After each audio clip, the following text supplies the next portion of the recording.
Welcome to Scary Basement. Each week, me and my friend Mikey are drawn inexplicably and supernaturally to this basement, which is full of hamsters that speak Latin backwards, a mummified priest encased in a statue, and Nosferatu's left earring. I'm Roxy Polk. And I'm Mikey McCollor.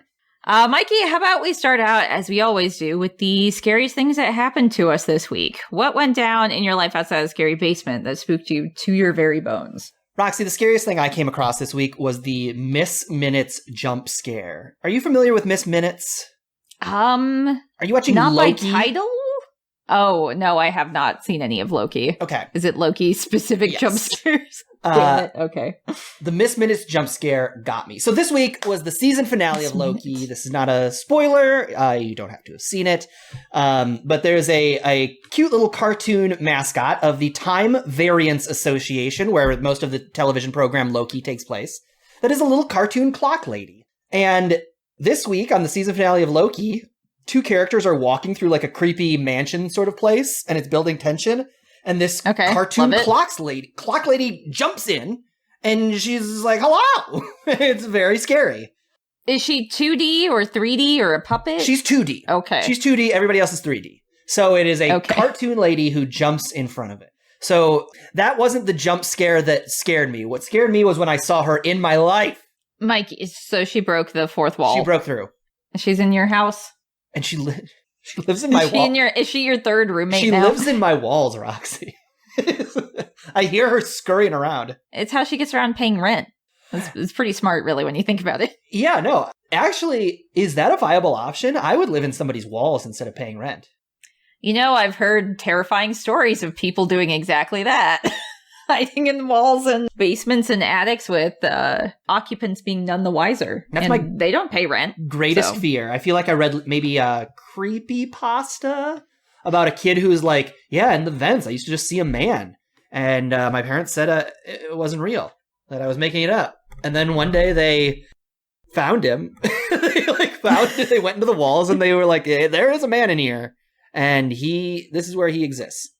Yeah, no, that's absolutely terrifying to me, too. That's much scarier to me. Home invasion, things like that, people being weird is much scarier to me than any sort of, like, demon or ghost or imagine anything. If it was a 2D cartoon clock. Yeah, I mean, does she just pop out and make a scary noise? Why is she so scary? Yeah, no, there's a little hole in the banister, like a mouse comes out of. She squeezes her cartoon self out and she goes, blah! Okay, you're gonna have to send me a video of this if somebody has clipped it online so I can see just what this looks like, because I'm trying to imagine it and it just cannot be scary with the way my brain is like trying to come up with it. Yeah, no, you're not wrong. It shouldn't be scary, but it's very scary. Roxy, what was the scariest thing that happened to you this week? By comparison to you having a fourth wall breaking intruder in your home, I just got a bad sunburn because I went outside for the first time in a while. Really scary. My shoulders hurt mildly. Is in fact scary. I mean, I can't get rid of it until just the passage of time heals it. So I can't escape from that fear. That's exactly what I was thinking. Like, if your brain works at all like mine, you're just like, oh, well, this is just forever. I'm just going to hurt like this for the rest of my life. Yeah, basically. If I don't have a clear, definitive date in the future when I will wipe a cream on my body and it will feel better, I just assume that this is just it. Yeah, just one day I'll look and then the color will be different and I'll be like, oh, okay, I'm free now. Hey, I'm looking forward to that day for you, Rox. Me too. Oh, here he is, stomping on over. Our boy, he's so loud. The DemonBot. Mikey and Roxy, I tasked you with watching the 1994 film In the Mouth of Madness, directed by John Carpenter and starring Sam Neill and Jürgen Prochnow. Did you watch the film? I watched that movie. So did I. I indeed watched it as well. So that's 2 for 2. Good, then you may keep your souls. Cool. Nice. For now. Yeah, he got us. It's getting old, Mikey. He got us though. Listen, it gets Every old. Time. It's getting old, but you know, it's on us. It's on us to one time remember that he's going to do that. I think we just hold out hope. Roxy, for anybody who hasn't seen In the Mouth of Madness, do you want to do a quick plot summary of it? Hell yeah, let's do it. Okay. We open on a printing press with a rockin' soundtrack that you are listening to right now. And then we cut to a man, John Trent, who is being dragged into a psychiatric hospital. The man insists he's not crazy, but a few days later, when asked to recount the tale of how he ended up here, he's drawn crosses all over the padded cell and on his own face. He sure looks crazy, but is he faking? We go back before John Trent ended up in this padded cell to learn that he is a freelance insurance investigator, always on the lookout for con men.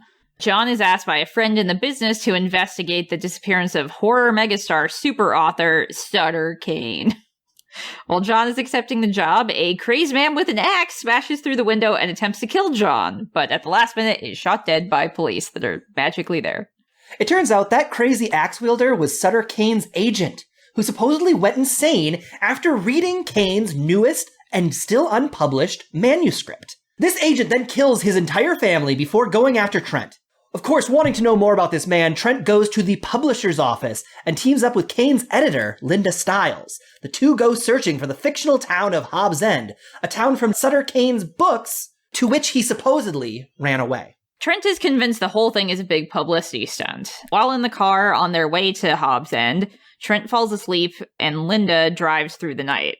She experiences strange things, and eventually they make it to the town of Hobbs End, a town that should not exist. Trent refuses to believe Linda about the strange things she saw and the town itself. She admits that Kane disappearing in the first place was in fact a publicity stunt, but that was it. This recreation of the town, all the strange people, the objects, and things directly from the novels were never a part of the plan. Something extremely freaky is going on here.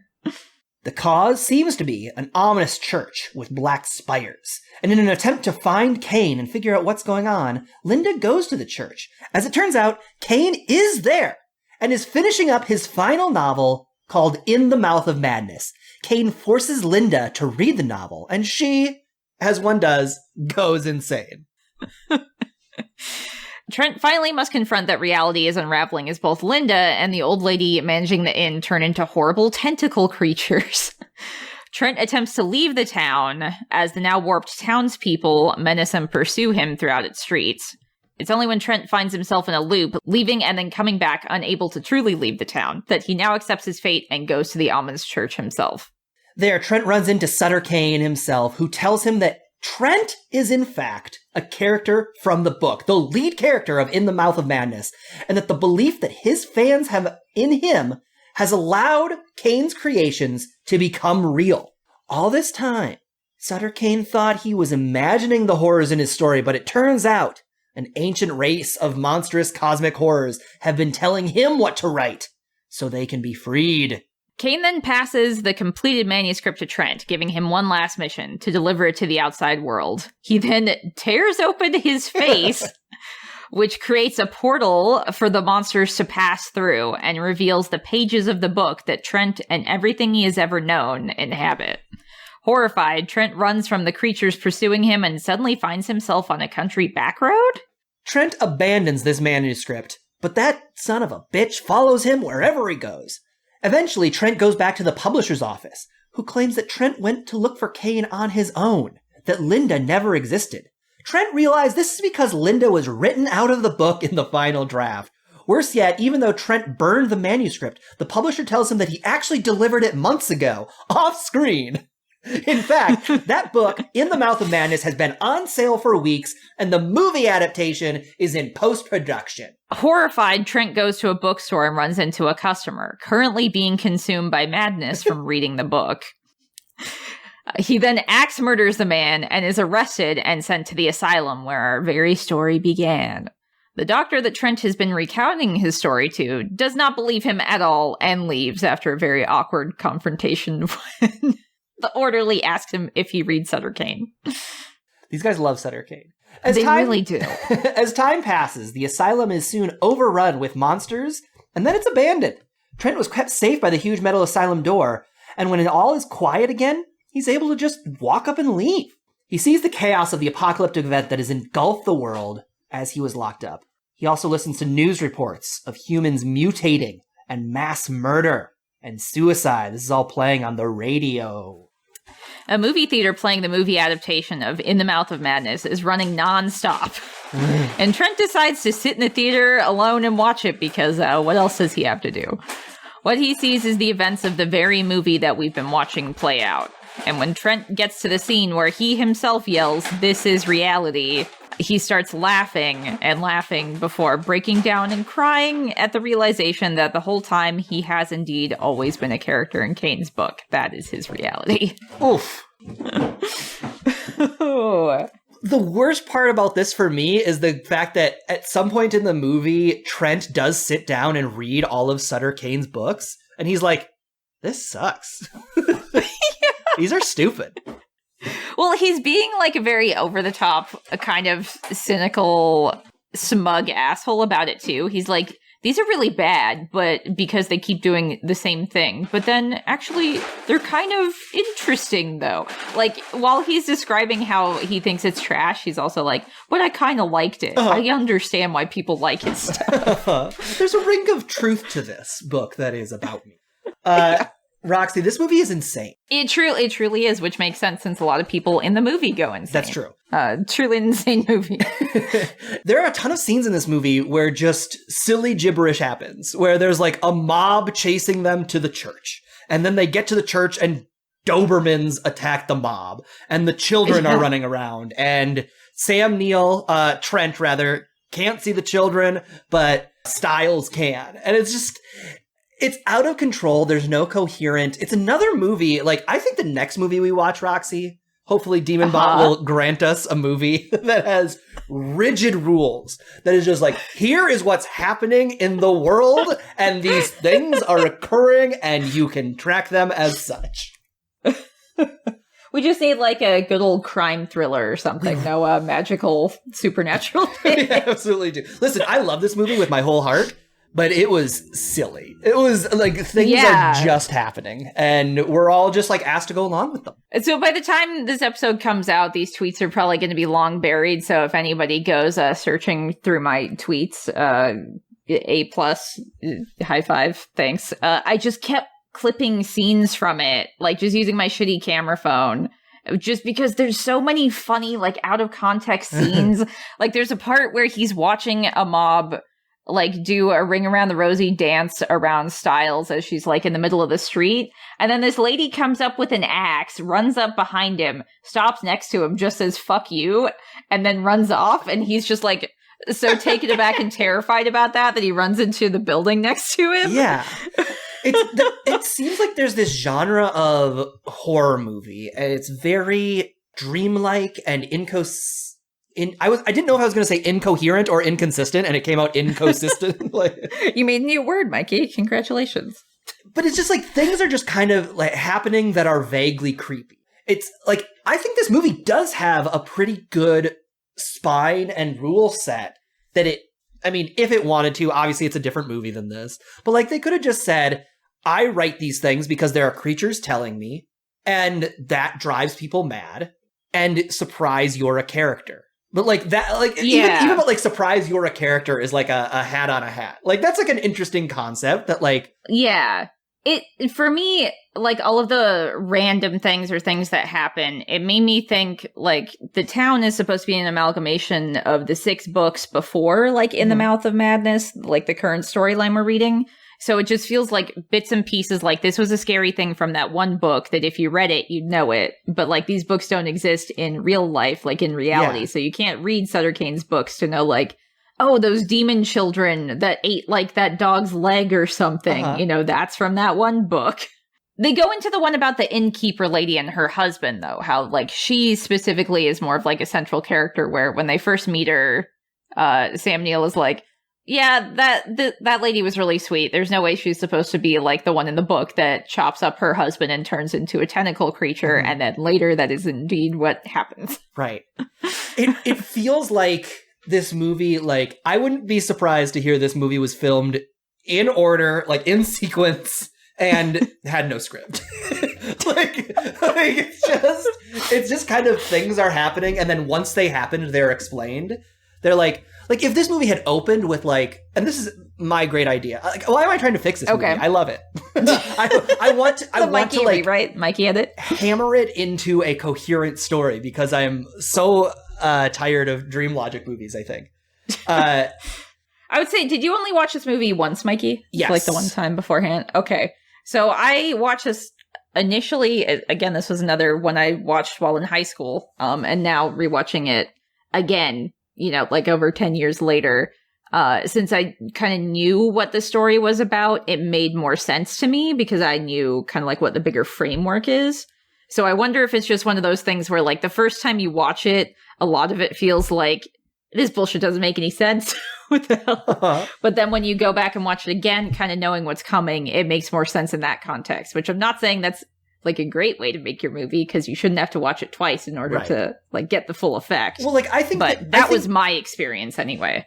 There's like a storytelling method to like, if this movie had opened with him with like a scene from a Sutter Kane novel or a movie adaptation, and we saw like the creepy old lady who was like not creepy and then she chops up her husband, then that resonates later when we see the old lady and we're like, but what was happening was... Yeah, because then we have the knowledge instead of like the characters having the knowledge. It's the inverse of what I always talk about. The characters have knowledge, we don't, as opposed to we have knowledge, the characters don't, when like we know who the killer is and we're like, don't go in that house. It just feels like she was like, I'll bet there's a creaky board. And then he steps on a creaky board and it's just like, I have no connection to the creaky board. It just... Yeah, the thing, like, choosing that to be a thing, too, like, you could have picked something so much more interesting instead of creaky board. Right. But I suppose they start small and then they're like, oh, but then there's the giant church, isolated church on a hill with, like, gleaming black spires. It's out of that window. Okay. Can we talk about this for a second? This is, like, his first, or one of Trent's first moments when he's like, wow, maybe there is something to like the fact that reality is over and now we're in the reality of Sutter Kane. When she's like, there's a church here that's mentioned in his novels, as though Sutter Kane couldn't be the kind of guy who's just like, I need a church. I grew up in this town. I know the church well, and just like wrote about his life experiences. They're like, wow, creepy. We're in a place with loose floorboards. It's like, yeah, if he went to the town motel had loose floorboards, that's like a specific detail he could pull from his life. This movie draws a hard line, and this is going to sound crazy, but it flips it. This movie draws a hard line between fiction and reality in that, like, when it flips. But, like, if something is in the Sutter Kane world, it is fiction, and then reality when Sutter Kane takes over. Or if something is in the real world, it's like not discussed in the Sutter Kane verse. Yeah. There's something I also noticed about like the way the acting and the scenes are like dressed and lit kind of like in the beginning versus the end. Where you can really see it is like in the publishing office before they go to Hobbs End and then in the publishing office afterwards where like they chose to make it so different. It made it feel like, okay, the publishing office we saw in the beginning, that was in the book. That's why like all of the acting and like, well, not really the acting, like the lines or what are making it kind of like overdone.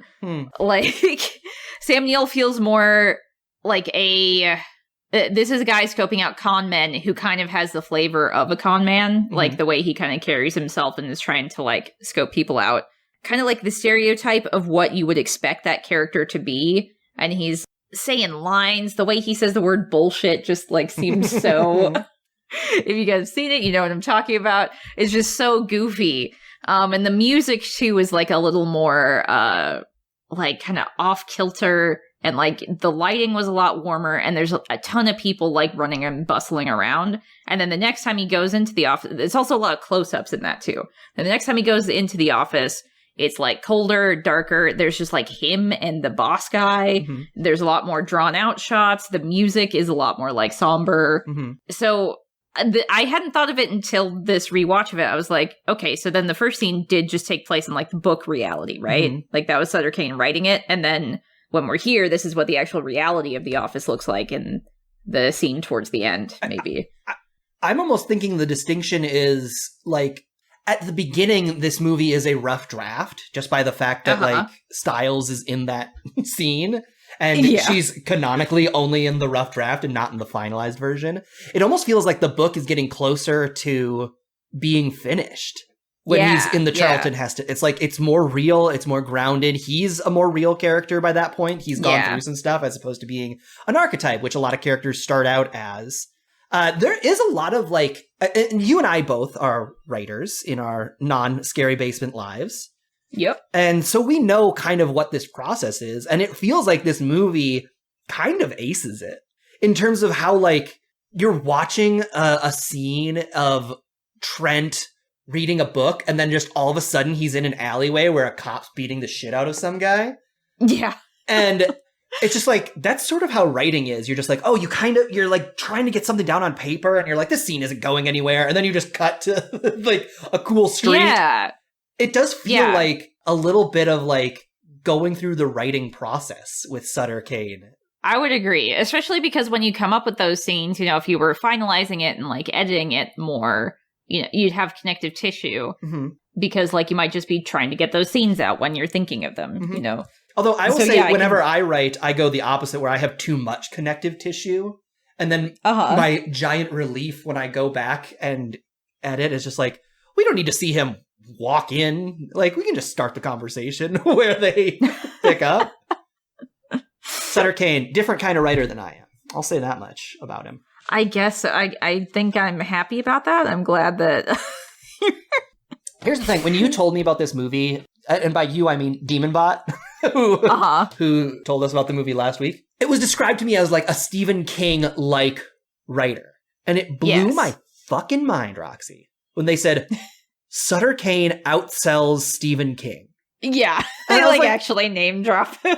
He's in this reality, like he's just the world's version of Sutter Kane. Like he has the same typography. He's very similar to Stephen King, but I think more so than Stephen King, even like H.P. Lovecraft. I think he's more of an allegory for H.P. Lovecraft. No, he's definitely writing H.P. Lovecraft. Yeah, like an amalgamation between the both of them, but like, yeah, H.P. Lovecraft, cosmic horrors, like Cthulhu's telling him from outer space, like what to write. I think it's time we talk about Stephen King, Roxy. Have we talked about him on the podcast before? I don't think so, because we haven't covered any of his adaptations. I fucking hate Stephen King. I it's as close to being personal as something can be without being personal. And it's because he has that book called On Writing, which... I didn't even know he had a book like that. Yeah, from all accounts, it's like a great book. I can't sit down and read it. Because he talks about his writing process, which is just to sit down and crank out so many words a day. He's just like, I sit here and I do it. Yeah. And in the 90s, I did a lot of coke while I did it or something, right? It's so fucked up. Whatever his vice was. No, writing is hard for every other person. And it's like... I held myself... It's so personal, too. I don't know. Listen, writing's hard. Writing is the hardest thing that anyone's ever done. It's very difficult. It's why everyone has to drink when they write. Right? We all do this? Do we all? I mean, I drink caffeine. Yeah. Does that count? That's what I meant. Does that count? Sure. It's so difficult to write, and it's so, like, laborious, and, like, all of the writing quotes that, like, really move me are about, like, the pain of struggling to find the perfect word to convey this idea and this feeling in your head. And Sutter Kane frickin' talks about this. He's just like, nobody's ever really captured the anatomy of horror before. And it almost feels like he's talking about the writing process. Like, I've never known how to make this idea that is real to me translate into the page. And he's like, this process of like, I had to write 6 books before I started to get there. It's so hard. And so when Stephen King comes in, when he marches into the room and he just fucking sits down and crosses legs, like, well, why don't you just write? It's like, shut up. Go to hell. I'll fight you. And for the longest time, and this is why I mean, like, it's as close to personal without being personal. Stephen King didn't do this to hurt me, but it hurt me because I, for the longest time, held myself to that standard. I'm like, why am I not just writing? Why am I struggling? What's wrong with me? Why can't I just sit down and write? And it wasn't until my amazing, wonderful therapist said to me, well, but what is Stephen King writing? And that's when it clicked. He can sit down and write because he's a bad fucking writer. He doesn't give it. He's just making shit up. He's just throwing it. He's just like, then it's a clown. but it's a monster, and then it turns into a different monster. There's like no rules, no care, no thought put into it. Sometimes there's multiple realities, and then you time travel, and then they go to the universe. Shut up. Take some time. He needs more self-reflection. He needs to take a day and not just crank out another couple thousand words, but he needs to go back and say, does this make sense? Have you read The fucking Stand? The Stand is just like, then there's a nuclear bomb and God saves them. Why? Why? I watched the mini series of The Stand, so I don't know how closely that follows, but there's a lot of bullshit. Good. That's my problem with so many of Stephen King's books is that, or like his stories in general, they always start out really interesting. Like there's an interesting hook. Like, what's this going to be? It's really cool. And then like around the halfway mark, you're like, something feels a little off. Care. And then the ending doesn't land like ever for me. No. Not that I can think of anyway. Well, it's because he doesn't have anything to say. He's not like building, he doesn't have like this big grand like idea that he's like working towards. He's just meandering until he's like, well, it's time to end it. And then. Do you think he gets bored? He's like, I've been here for so long, it just needs to end now. The clown was a giant monster. It feels like he is doing the writing equivalent of getting in his car and driving until he hits the ocean. Like, it's not even that he's bored. It's just like he doesn't have. Like, we all have great ideas. Ideas are a dime a dozen, right? I've heard this from, like, every writing teacher I've ever had. Your ideas are fine. Don't be precious about your ideas. Throw them all out there. What makes them good is the honing and the crafting and the figuring out what they relate to in the real world. And if you have something personal to say about it. Like, Stephen King has nothing personal to say. Carrie. I haven't read Carrie. I'd say I hear Carrie's great. I haven't read it either. The Carrie movie, I remember liking it and feeling as though it felt like it was a complete thing. We should put that on the list. We probably should. Yeah, that seems like a movie we should watch. Yeah, I mean, and that's not to say that, like, I mean, that is the ultimate in a broken clock being right twice a day. Sometimes he's going to just, like, fucking drive his car straight to into the ocean and end up hitting meaning. The ones that I did read were the Tower one. The Dark Tower. It is the Dark Tower. Okay. Material Towers. So many titles that sound the same. I read the first one, and by the end of it, I was like, I'm not sure, but I'm going to give the second one a shot, because I think this has a lot of potential. Then I started reading the second one, and I hated it. It was like the first third of it. I don't even know how I stuck it out as long as I did, and I just stopped. I couldn't read any more of it. Yeah, that sounds right. Yeah. I fucking hate that dude. I hate him so much. Mikey is going to fight Stephen King in a boxing match. He stressed me out for like a bunch of years, and then I realized he was garbage. Well, it's also just, in terms of getting back to like the writing process, everything is going to be different for every person. Like that way of writing works specifically for Stephen King because he's Stephen King and he's been writing that way for so long. Like that's not going to work for everybody. Like, everybody has to figure out their own process. That's, again, why it's so difficult. Things that work for other people, maybe you can incorporate some of that into your own experience, but for the most part, you have to find that out yourself. Like, that's why I think that question, when you ask a writer, like, how do you write? What advice would you give to other people? Is just kind of like, you need to figure it out yourself. Is really what the answer to that question is. But people being on the spot, they have to give an answer. So I don't know. I'm sorry that book stressed you out, Mikey. Yeah. You are not. It's not you. It's just you don't write the same way Stephen King does. I don't think anybody else is going to write the same way he does. He writes the way he writes. Well, I mean, I don't think I agree with that. I think the process is the same for a lot. I mean, obviously the specifics are different, but I think that like the process is kind of the same for a lot of people, and that you write and rewrite and work and sweat. Yeah, I guess it's more like the conditions for it. Like we were jokingly saying, like, oh yeah, you always drink before you write or something. Like what if you write at your peak at like 2 a.m. but you won't know that until you're just like fucking circling the drain at 2 a.m. after you've been going, or maybe waking up super early in the day works for you, or maybe like having coffee will work for you. Like little things that will help you kind of cement your process, I guess. And then, yes, you have to get down to the work, and just the bulk of the time is just literally writing. Roxy, I'm going to ask you, I've got a question for you this week, and I'm just going to ask you because we've accidentally stumbled into my answer for myself. Oh, have we? Yeah. Okay. Roxy, what author would you most hate to have been created by, a la Trent in the Mountain? Because mine's Stephen King. If I was in a Stephen King book, I'd just be wandering around, there would be a man in a dark coat, and he would have no goals besides the general end of humanity, and then I'd win because God set off a lightning bomb. And there'd be some weird sex stuff in there somewhere just to make you... Weird. Whoa, we didn't even talk about the weird sex stuff. What kind of maniac is writing it and is just like, what if all my characters had sex in the and also sewer? They're all underage. Who are children? Shut up. Wonder why they left that out. That's the kind of thing. Adaptation. If he was taking 1 second to edit his books, he'd be like, I should cut that part. That's an insane thing. Who is his editor then? I think it's his editor's fault then, now that you're bringing this up. Yeah, actually, that's a good point. Unless the people he, who made the movie cut it out. They were like, this is insane. This should not be Every single adaptation. Every single adaptation cuts it. The miniseries and the movie. Yep. Roxy, if you found out that the author of your reality was blank, it would make you the most upset. Fill in that blank. Who is that author? This is maybe going to sound a generic pick here, but probably H.P. Lovecraft, because your reality's fucked no matter which one it is, and it's even worse so if it happens to be one of the ones where he worked in racism. So it's like racist and world ending.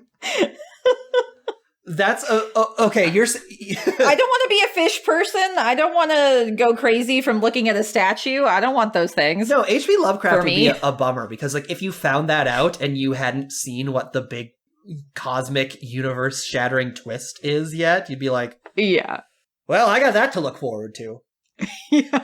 I haven't read a ton of H.P. Lovecraft. Are his stories racist, or was he himself just a racist? He himself was, and the way that it bleeds into his stories is more like kind of the mixing of bloodlines or things, but it's like humans and fish people from like fish monsters. So the context of the story itself is not like it is just a fish monster. It's like, creature from the Black Lagoon. I'm not going to say that's like racist or something. But in the context of he himself, you can kind of see like, oh, he was drawing on his fear of something like that. That's very funny to be just like, not only do I have to deal with a Cthulhu, but it's going to be a metaphor for racism. Like, that would be such a disaster. And also just like, he was so overt about it, he wasn't even trying to hide it very meticulously, or not meticulous, that's a wrong word, very offensively, the name of his cat, which I would say, look it up at your own peril, but it is on the internet. The name of his cat starts with an N. Oh. And it is a black cat. It is not great. Mikey's looking. I sure am. No. Oh, it went missing in 1904 when he was only 14 years old. Aw. I feel that the cat probably ran away because he knew. The cat knew. He's like, I'm not going to be called this by this shitty kid. Why? Oh, okay, found it. You found it? Yeah. It's N-word man. Yes. Aw, that's too bad. It's putting it lightly. That's a mean thing to call a cat. Or anything. Yep. Anyone. Well, anyway, that's my answer. Yeah, no, that's the right answer. It would be awful to be an H.P. Lovecraft creation. Roxy, on a scale of 1 to 9, since 10 doesn't exist in Scary Basement, how likely do you think this is to happen? So my answer was a 6 out of 9 for there to be a Sutter Kane-like cult to exist, because Scientology exists, and that's basically... Okay. Somebody wrote some sci-fi novels and decided to make a cult about it and pay a lot of money. That's a great point. So that is proven to be real. But I'd say minus 3 points, so we don't get to the full 9. Because no way is it like, would it be legit and backed by actual cosmic horrors in real life? Which is good for us, too bad for them. Sounds like your opinion of the publishing industry is a little sunnier than mine.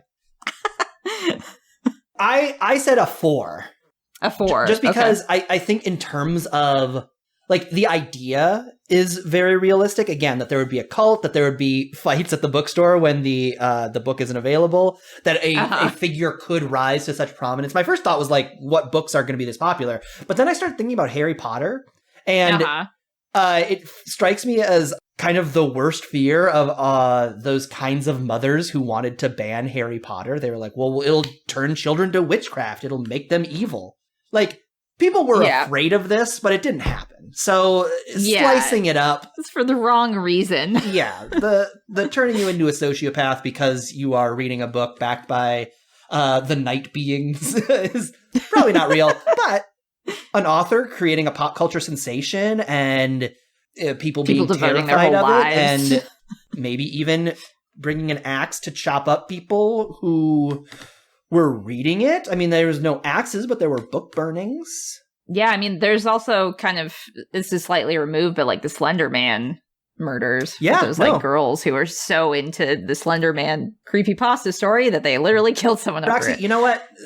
The Slender Man example is causing me to bump my score up from a 4 to a 5. Okay. Because it has happened one time. Exactly what this movie described. This is very true. All right. So, Mikey, we made a bet last week. Mm-hmm. And the bet was, in the Mouth of Madness, how many book titles are mentioned / shown on screen? I said 3. Yes, Mikey said 3, I said 10, and the actual answer is 7.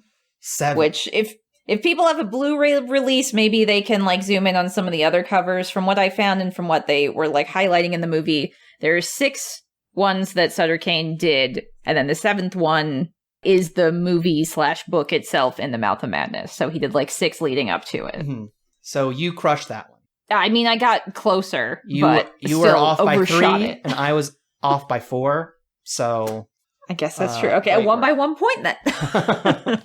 Yay. Now, Roxy, we haven't talked about this on the podcast ever, but not too long ago, you and I together, we did the exact right combination of poppers, Molly, LSD, spicy foods, and exercise. Oh, yeah, I remember that. To see beyond the veils of our reality. So we actually looked through the veil and saw the author of our reality, because we're, of course, all characters in a novel. Everyone. Oh, yeah. Yeah. That's just goes we all without know this. And so we met and talked to our author. And I don't know about you, but to me, the most surprising thing that this author told us was that they had done the same. They had also taken the exact right combination of poppers, Molly, LSD, spicy foods, and exercise. That's how they knew to tell us to do it so that we could meet them. No, okay, we had to do it first because that's how we met them. He tried. But they wrote us to know how to do it, though. Yeah. Oh, God, great point. You're right. I forgot that everything we have done was written by them.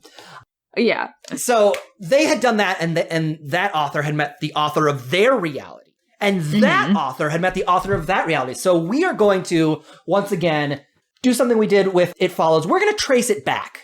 We're going to trace it back to the beginning. We're going to go through and we're going to talk about all of the authors who are writing our various realities. And so I'll talk about the author of our reality, and then you'll talk about the author of their reality, and I'll talk about the author of their reality. We'll just go back and forth, okay? Okay, let's do it. So you and I, we get into our haze, and what happened was we reached through the wall and ripped it open, and we saw on the outside were words, all the pages. Pages from a book, and we looked through, and the face I saw staring back was a wimpy guy, and his name was Robert Founden, and he was the kind of guy who wore like a long sleeve plaid shirt, tucked in, and he buttoned the top button. Even that always stresses me out. Oh yeah, I forgot about that. It didn't fit quite right. Yeah, no, it was like very tight. He was like struggling to breathe. Like, why would you put yourself through that? I don't get it. And so he told us that he had been writing a story about 2 people who would go to a scary basement and get locked in there. And he was just like, well, I kind of just make it up as I go. I don't think about it that hard. It's just like, I did the smart thing. This is what Robert said. He said, I did the smart thing where I set it up nice and early that every scary thing in the scary basement existed. So if I have an idea about a scary thing that happened, it's just like, yeah, canonically it's there. Yeah, I feel like that was kind of a easy way out. But then I was really disappointed where when we asked him what the deal is with DemonBot, he refused to tell us. Right. So, like, how is that fair? You know? No, that freaks me out about DemonBot specifically, that he was like, oh, I didn't create the DemonBot. The DemonBot was there. He's just been there the whole time. I am always here. Always. But then he, of course, told us that he did the same thing we did, and he saw through to his author of his reality. Roxy, who was Robert Foundanson's writer? So I think he said something about how, like, he had to put a ladder up against his wall to get really high up there in order to peel back the page up there. Uh-huh. It must have been really funny to see that guy kind of stalk his way up there. I can't even imagine it. The tear between realities was just like 5 feet higher than he could reach. Yeah. That's too bad. And then when he finally did, I don't know, Mikey, how you feel about this one. He told us, but he said it was a psychic dog.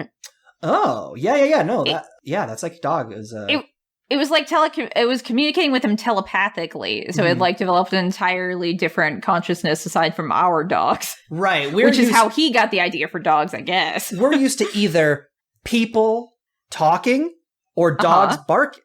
But this was a dog who did neither. Yeah, it just talks into your mind. Found a way around it. And if I remember, what did he tell you what that dog's name was? Colonel Mustard. Colonel Mustard, of course. Yeah, I remember that. Yeah, Colonel Mustard. Yeah. He mentioned that Colonel Mustard had a dog secretary that he telepathically communicated his ideas to, and the secretary, Lady Mustard. Lady Mustard. Oh, maybe they're married. No, they're not married in this reality. Oh, okay. We shouldn't pry into their private life anyway. Everyone in that reality is their last name is Mustard, and their first name is a title. Lady Mustard. She typed up the book. Oh, okay. So he was just dictating it to her. So she did all the hard work. Yeah, he's the only one who is telepathic. Oh, okay. The typewriter was bigger too, so it was like made for dog paws because dogs don't have fingers. So it was a whole big workout for them in their like dimension. The piano and big, except for dogs to write books. Colonel Mustard. Then I remember this one very clearly. Colonel Mustard told Robert Frownsend, his name changes every time. It's part of his mystery. Colonel Mustard told Robert Frownsend about his reality that was being written by his great author, and that it was Colonel Mustard's whole reality was being written by Ariel from The Little Mermaid. Oh, okay. All right. No, it was one of those things where like I forgot how layered it was because she somehow made it to our reality too, but in like a warped way. Yeah, no, she trickled down economics is what they call that. Yeah. She had spent so long trapped under the sea, and she was just so used to like undersea things that she was just like, I just need to get like out of it. And all of my other friends are writing books about fish, coral reefs. Even my other friend Flounder is writing a book that everybody's like, this is so creative, this is so out there, and it was just about forks that he found. He was calling them thingamabobs, which is a term I had also. So I was just like, I'm just going to go out there, and I'm just going to write a story about dogs that are all last name Mustard, first name their title, and I'm just going to, that's going to be mine, and it's going to have nothing to do with anything. And all of Ariel's friends, Sebastian, Prince Eric, her dad, the king, they were just like Triton. They were just like King Trident. They were just like yes, King Trident. They were just like, this doesn't fucking make sense. And Ariel's like, well, I just sit down and type, and then I come up with a book. And they're just like, go back and edit it. And she's just like, it doesn't matter. You just sit down at your desk every day and you just type. And they were just like, things are just happening. The dogs. Why is he telepathic and then this dog has to type? Why? Why does it matter? And King Trident is just going there getting mad. King Trident had a whole podcast about it. How furious he was that Ariel's book didn't make any sense. With how angry they are and how much they're hyping it up, though, I think it's because everybody was writing about stuff in the sea, but not about things on the land. So Ariel was like daring enough to write about a land creature. So you can see how it would have become the phenomenon that it did. that it was so powerful and sold as many books as it did to create its own reality. They were like, yo, Ariel, if you wrote a book about telepathic fish, and some were telepathic and some could type, that would be great. And I could wrap my head around that. But her friend Prince Eric had a dog, didn't he? She knows what dogs are. Oh, she was pulling from her experience. Not everybody down there does. What? She was pulling from her experience. And also Prince Eric and the dog lived under the sea with them. They got little like fishbowls. They were fishbowl bubbles. I want to say we heard who wrote Ariel's reality. Okay, so who was behind her curtain? Mm-hmm. Yeah. Okay. I think I remember this. Correct me if I'm wrong, but she found like a cave where down under the sea, like you do, an undersea cave that had the tear in her reality. She just calls them caves. I guess so. Well, for me, it's an undersea cave. Hey, you said correct me if I'm wrong. That's I took that responsibility seriously. I did say that. But wouldn't you know it, it was Sutter Kane. Oh!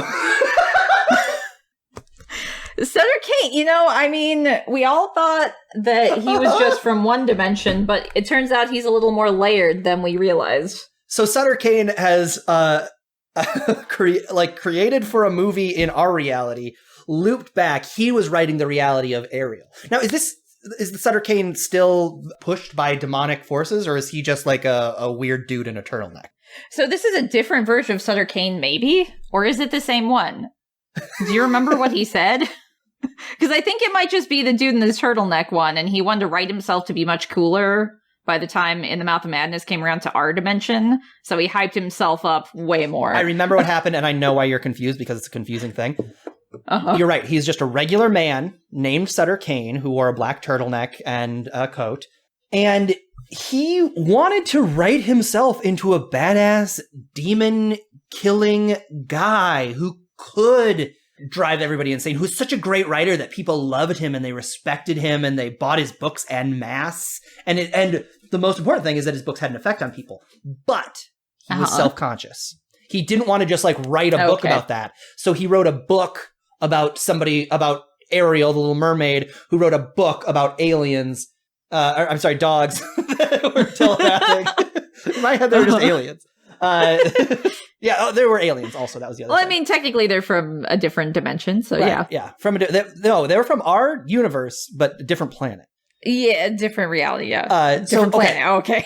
So, yeah, Sutter Kane wrote a book about Ariel, who wrote a book about alien dogs, who wrote a book about Robert Forster, who wrote a book about us, and then we saw a movie where he was in it. It's all these levels of removal that make it seem like I'm not saying this. Other people are saying this. You know what I mean? Sutter Kane guy's pretty cool, but I'm not saying it. Exactly. It was too close to him. He couldn't just say what he had to say. He had to put those levels of distance away between him. I get it.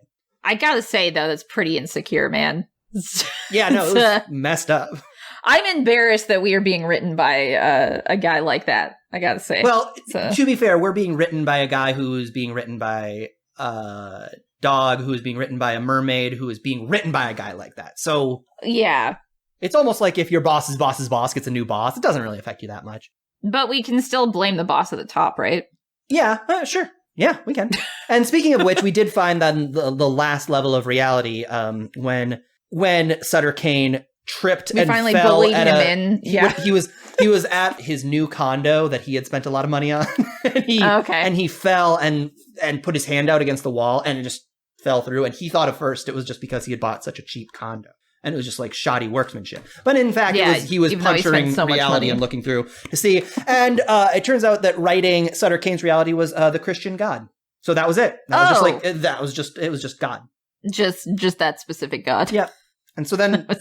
That's it. That's the ultimate truth. That's kind of a disappointment. Yeah. Especially because there are so many people in our reality who think that already. You know what I mean? Like, they're right. And it's it's boring. What kind of a twist is that? It's like we've gone through so many twists that the twist is that it's not a twist. And yeah. Also, his penultimate creation was Sutter Kane, who was this very insecure man who then went on to do everything else. Like that's your pinnacle of of human achievement that you choose to create more realities for everyone else. Yeah, it really, it sucks. It sucks. Let's just be honest. God sucks. Sutter Kane sucks. Ariel is cool. The dog's obviously cool. Yeah. Robert Forrester kind of sucks. Yeah. His wife left him. That was the other thing. Why he was so eager to talk to us. It was very lonely. No wonder he's so buttoned up too. He's very much trying to take care of his appearance to look clean cut in case she comes back, maybe. Well, as you know, Sutter Kane killed God. Yeah, and if we don't take any more LSD, we can forget this whole episode ever happened, so we can live our normal lives and not think about our layered reality. Here's what happened, and why it's ultimately all going to be fine. Sutter Kane killed God. Ariel, the Little Mermaid, killed Sutter Kane. Those dogs... This is, as they were going back and looking through them, those dogs... See, okay, I needed to take more LSD. I think this is when it was wearing off for me, so Roxy, I'm glad you were there to see it all. I've been saying that for years. Just need to do more. Yeah, the dogs killed Ariel, Little Mermaid. Robert Forrester killed the dogs, and we killed Robert Forrester. I killed Robert Forrester. You were back in our reality by then. And so all that is to say, we have free will again. We have choice. We can do whatever we want. Okay. So rest easy. Oh.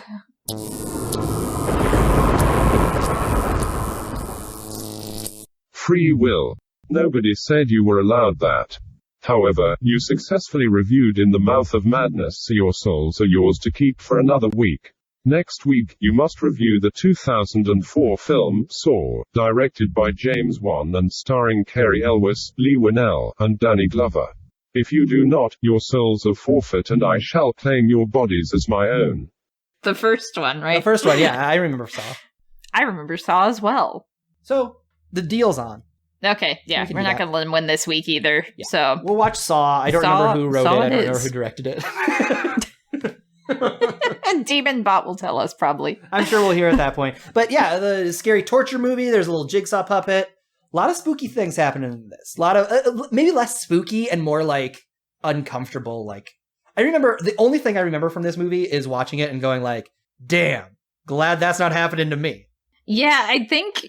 I haven't seen this since around the time it released. I didn't see it in theaters or anything. But I'm pretty sure since it set a bar for like what came after it, it's probably going to seem tamer than we remember. But still, I'm sure it's going to be pretty out there. I mostly remember the terrible editing during the traps. So looking forward to that part. That's going to be tight. Roxy, let's make a bet for next week. Okay, let's do it. I feel like Saw is a movie that involves a lot of people getting captured, people waking up already in the clutches of Jigsaw. That leads me to think they say the line, "Who are you?" a lot in this film. That seems fair. How many times do you think? How many times does the line, "Who are you?" get said in the first Saw movie? I'm going to guess 2 times. 2 times. At least 2 victims are going to wonder, what's going on here? I'm going to say 4 times. I feel like there's a lot of different victims, and each one's going to wonder. Are we talking about like very specifically this line or like variations on this line? Like if somebody says, "Who the fuck are you?" Does that still count? Yeah, I think with slight deviations, like pretty much "Who are you?" like demanding the identity of the Jigsaw killer. Or I probably underscored. If like a cop is investigating somebody and he's like, "Hey, who are you?" And he's like, I'm Marty, man. Like that would count too. Okay, gotcha. I think you're gonna win this week, but that's fine because I won this week, so I'm not too worried about it. And we're not we're not keeping track either. We should That's very should count them up, and one of us should give the other one $30 whenever we get out. The pact has been sealed. I mean, the bet is confirmed. The person who guessed closest to the number of times the line, "Who are you?" is said shall be the winner. The winner will get to play a game with me. It's called Monopoly, and the other demon robots assure me it is much fun. We gotta get out of this scary basement. Is there anything in your life that is not scary, but is making you happy? Yes, actually. I have a friend who came back into town for summer. Aww. So I get to hang out with her and some other friends now that we're all vaccinated. This is great. So it's been very fun. I love having friends in your life. I know. What about you, Mikey? What's making me happy is the video game, The Legend of Zelda Wind Waker. Nice. Are you playing on the original console or? No, I am playing. So this game came out in 2003 originally. I am playing the re-release that has a couple of little tweaks that make it a playable game as opposed to a bad game. Hey, now you're going to get some people mad. That's okay. It's okay. Such a okay. This is like a. You've got Twitter, so okay. You're prepared. Yeah, just be prepared. Bring it. No, I love this game. It's so cute. You're playing as a little cartoon boy who's going on a cartoon adventure in a cartoon world. It's very sweet. You're like sailing the high seas. You're playing as a pirate. You do run into a ghost pirate ship, and all of the characters on it look like people who have died since that game first came out. Oh, okay. So it's kind of like a Ben Drown situation or something. Yeah. It's like this game knew. I was like, how did you know that Jerry Van Dyke was going to die in 2008 and put him on the ghost ship? I bet that cell shading still holds up in 2021. Yeah, no, the cell shaded looks of all of the ghost people who shouldn't be ghosts because how could they have known they were going to die at that time? They look great. It holds up. Spot on. Wonderful. I'm happy for you. All right, are you ready to get out of here? Yeah, let's do it. You got a tactic this week? Yeah, we're gonna escape. We got to escape the scary basement. Every week, DemonBot hires a new monster to guard the basement door, and each week we still keep escaping. So, my brilliant tactical mind is really the reason we're still alive, Roxy. Go ahead and Venmo me your thanks. Sure. I'm doing that right now. This week we're gonna get out of the. Did you say beep beep beep? Beep boop beep. That's what cell phones sound like. This week, to get out of the scary basement, we're going to sneak out. We're going to crawl on our bellies like we're snakes. Okay. We're going to get out of their sight. I can try. Stealthily, Roxy. Okay. Be stealthy. Okay, I'm trying. I see the guard. Shh. He's also a snake. He's right at our eye level. Is it like a Lamia situation, or is it just I don't know what Lamia snake? Is, but almost for sure. It's like a centaur snake. No, it's just a regular snake. Human body on It's an average-sized snake. Oh, okay. The only choice is to eat him. I'm on my belly. He's right at mouth level. I have to eat him. You know, you could stand up. They're not very good at standing up. I'm standing up right now, actually. In one end, out the other. It's the only way. Mikey, stop it. You can stand up. No. This is just like that Burger King commercial. Stop eating like a snake. Stop. Okay, I'm walking away. See you next week, Mikey. Bye.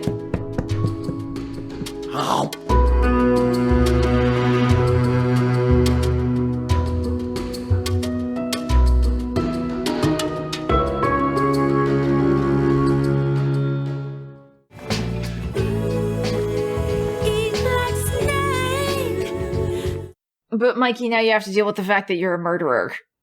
Yeah, but I killed my god. So that's your new personal hell. Which is the only justified murder. He just wanted his wife back. That's too bad. It's too bad for him. Mikey and Roxy, I do not think you have thought through the negative implications of this revelation. Uh-oh, even worse than that guy's wife leaving him? As I am your creation, one day I must kill you. Damn it. I think we knew that, though. That's what we're trying to escape. Yeah. We're trying to prevent that from happening. I ought to be thy Adam, but I am rather the fallen angel, whom thou drivest from joy for oh, you already left. Bollocks.